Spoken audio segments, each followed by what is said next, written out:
I sold your car. Derek did not even look up from his phone, as he threw a crumpled receipt at my chest. My cards got declined at the caterer an hour ago. The investors were watching, and I needed cash right now to cover the deposit. I stood there, frozen. You sold my Honda? Derek, I pay for that car every month. It is how I get to work. He finally looked at me, his eyes cold. It is titled in my name, remember? Your credit was trash, so I did you a favor. Legally, it is my property. And I liquidated it. He smirked. I barely got enough to cover the champagne. Next time, buy a better car if you want it to matter. I swallowed the lump in my throat and stared at the floor. I looked at him, then at his wife Camille, who was giggling on the sofa. This was not a family. It was a dictatorship. And it was about to fall. It was 2 a.m. Los Angeles was baking under a historic heat wave, the kind that keeps the sidewalks radiating heat well past midnight. But inside the penthouse, the air conditioning was blasting at Arctic levels. I woke up to the sound of my bedroom door banging open against the wall. Derek stood in the doorway. He held a large black garbage bag in one hand. He tossed it onto the floor at the foot of my bed. It landed with a heavy, plastic thud. Get up, he said. His voice was not loud, but it was edged with a manic irritation that I knew well. Camille needs this room. She is doing a closet reveal for her live stream tomorrow. And your junk is ruining the aesthetic. I sat up, blinking against the harsh hallway light. Derek, it is 2 a.m. I do not care what time it is. You are cluttering up my house. He kicked the bag toward me. I packed for you. Consider it a courtesy. Now get out. I looked at the bag. He had not packed. He had shoveled the top layer of my life into a hefty sack like it was yard waste. Where am I supposed to go? I asked, my voice flat. You sold my car. He laughed. A short, sharp sound. Go live in the warehouse. It is empty. At least there you will be with your own kind. Trash. He turned and walked away, leaving the door wide open. I sat there for exactly 10 seconds. A younger version of me would have cried. She would have run after him, begging him to be reasonable, promising to hide my things better, apologizing for existing. But that version of me had evaporated the moment he pawned my keys for champagne. I stood up. I put on my jeans and my boots. I picked up the garbage bag. It was light. Apparently, my value in this house weighed less than 20 pounds. I walked past the master bedroom. I could hear Camille inside, complaining about the lighting for her video. I walked past the kitchen, where my car money had been turned into empty bottles. I walked out the front door and let it click shut behind me. The elevator ride down took forever. When the doors opened to the street, the heat hit me like a physical blow. The air smelled of exhaust and distant wildfire smoke. I hoisted the bag over my shoulder and started walking toward the night bus terminal. It was a 3-mile hike through Santa Monica, past closed boutiques and homeless encampments. With every step, the rhythm of my boots on the pavement beat a new pattern into my brain. I stopped thinking like a sister. I stopped thinking like a victim. I shifted gears into the only mode that had ever kept me safe. Logistics. I began to run a mental audit. Current status, displaced. Transport, public transit only. Cash reserves, minimal. Liability, a toxic partnership that just violated every term of the agreement. In my line of work, when a partner breaches a contract this severely, you do not file a complaint with customer service. You do not ask for a refund. You secure your remaining assets, you cut your losses, and you prepare for a hostile takeover. Derek thought he had thrown me away. He did not realize he had just released me from the only thing holding me back. The bus dropped me off 3 blocks from the industrial district. The pavement was cracked and uneven, radiating heat through the soles of my boots. Even at 3 a.m, the air here tasted like diesel and dust. I stood in front of the warehouse. It was not a building. It was a rotting brick tooth in a mouth full of concrete. The windows were barred, and the for sale sign Derek had put up months ago was peeling off the gate, bleached white by the sun. I unlocked the padlock with the spare key I kept on my ring, the only key I had left. The heavy rolling door groaned as I shoved it up, the sound echoing like a scream in the empty street. Inside, the heat was suffocating. It was hotter than outside, the air thick and stagnant, smelling of old cardboard and neglect. I used my phone flashlight to sweep the room. Piles of actual garbage, broken pallets, and industrial debris littered the floor. I cleared a space in the corner, kicking aside a rusted paint can, and sat down on my trash bag. For the first time in 10 years, I stopped moving. And in the stillness, the math finally caught up to me. I sat there in the dark and replayed the last decade. My name is Andrea. I am 29. And for my entire adult life, I have been the silent partner in a business called Derek's Ego. It started small. When our parents died, Derek took the lead. He was the man. The visionary. The CEO of nothing. He told me I was too young. Too fragile to handle the estate. He said, "I will take the burden, Andrea. You just focus on school." So the deeds went in his name. The accounts went in his name. But the bills came to me. I remembered the winter the heater broke in the penthouse. Derek was in Aspen networking. He called me. Frantic. "We need to fix this, Andrea. It is our home." I paid the $3,000 for the repair. I remembered when the property taxes on this very warehouse were delinquent. He told me, "We are going to lose the family legacy if we do not act." I drained my savings account to pay the county. He loved the word we. We are building an empire. We are in this together. We need to tighten our belts. But tonight, sitting on the dirty concrete, I realized the translation. In a toxic family, we is the most dangerous word in the dictionary. It is a linguistic trap. When there was a debt, it was ours. When there was profit, it was his. When there was work to be done, it was a family obligation. But when it came to ownership, authority, or credit, the we evaporated instantly. He sold my car because he truly believed he had the right. He did not see it as stealing from his sister. He saw it as liquidating an asset that belonged to the corporation of Derek. I was just an employee who had gotten too comfortable thinking she had rights. He kept me poor so I would stay dependent. He kept my credit score low so I could not buy my own place.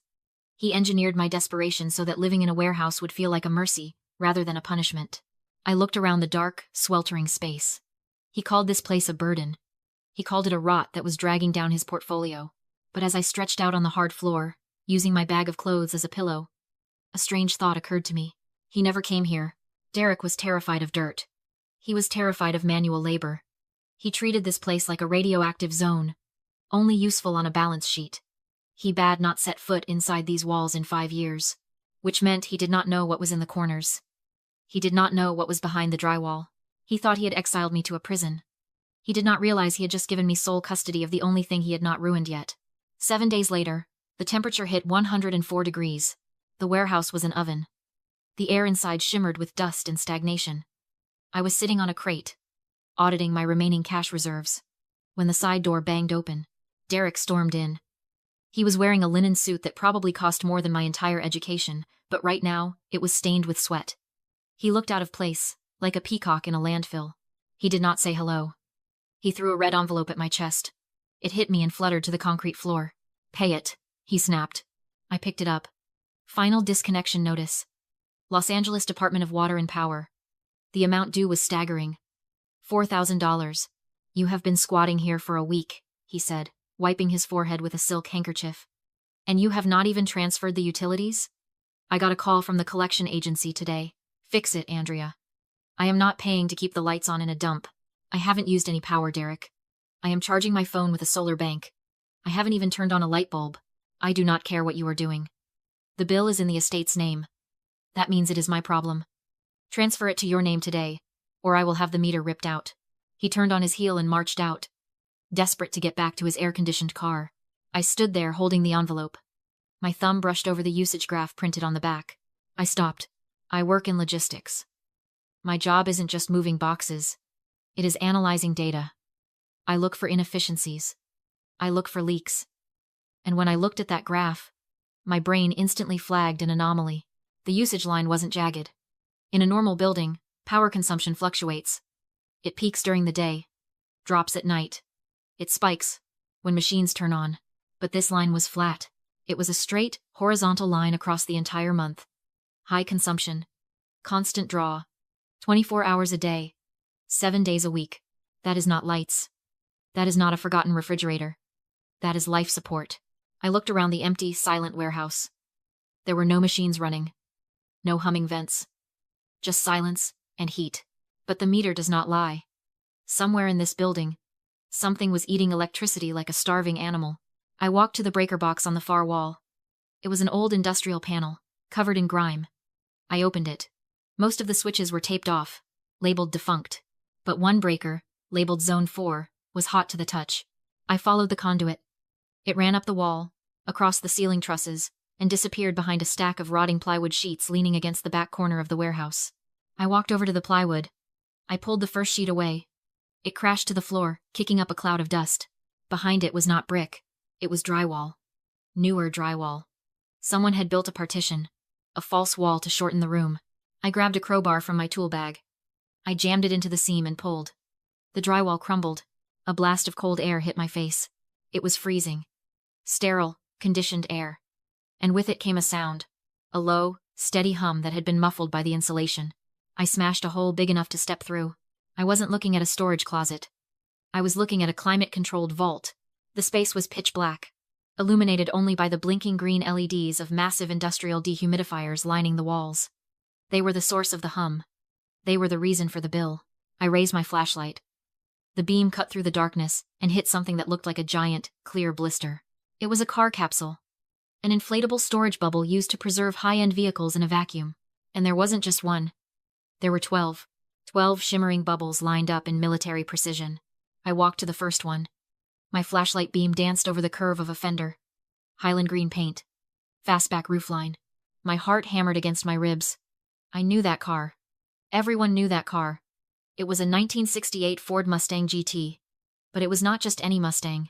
I saw the dent in the rear bumper, the specific, unrepaired damage from a famous chase scene. This was the Bullet Mustang. I moved to the next bubble. A 1961 Ferrari 250 GT California Spider. Red. The license plate read, nervous.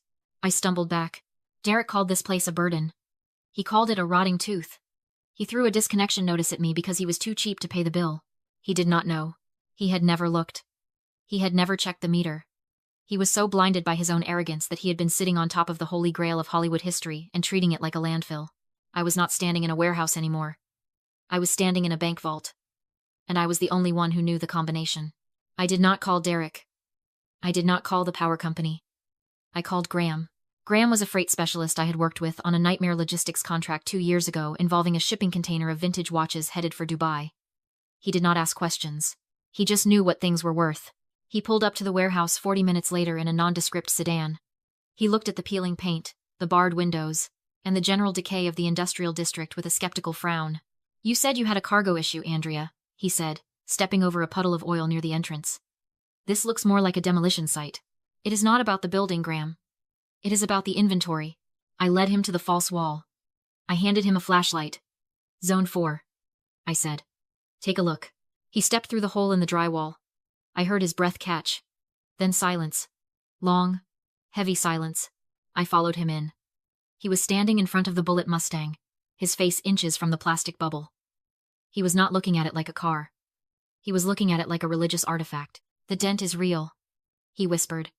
"The camera mount welds are still on the rocker panels." He moved to the next bubble. "The red Ferrari. The 1961 California Spider," he murmured. "From Ferris Bueller's Day Off. They said the hero car was destroyed. They said it was crushed." He turned to me, his eyes wide. "It was not crushed. It was hidden." He spent the next 20 minutes moving down the line. He checked VIN plates through the plastic. He inspected tire treads. He was shaking. Actually shaking. Finally, he walked back to me. He took off his glasses and wiped them on his shirt. "Andrea," he said, his voice unsteady. "Do you have any idea what you are standing on?" "I have a guess. I need a number." "Conservative? If you liquidated quickly to a private buyer?" 12 million. My stomach dropped. $12 million.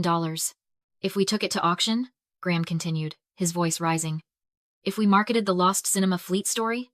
15 million. Easy. Maybe 20. $15 million. Derek was selling the land for $500,000 to pay off a $200,000 debt. He was throwing away $15 million because he was too lazy to look behind a sheet of plywood. Graham realized the owner thought the vault held hazardous waste. That was the mistake. I played along. The owner, Derek, wanted the warehouse emptied to avoid a $50,000 penalty. I told him I could handle the trash, but only if he signed a document transferring all contents to me for legal protection. Panicked and arrogant, he signed without reading. By morning, the cars were gone.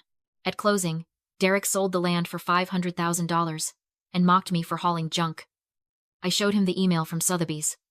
The Mustang and Ferrari were insured for $15 million. He had signed them over. His lawyer confirmed the contract was binding. Derek had legally defined the contents as waste. He lost everything: money, marriage, reputation, and lawsuits failed. I kept the cars, bought a logistics firm, and reclaimed my parents' old home. Derek chased status.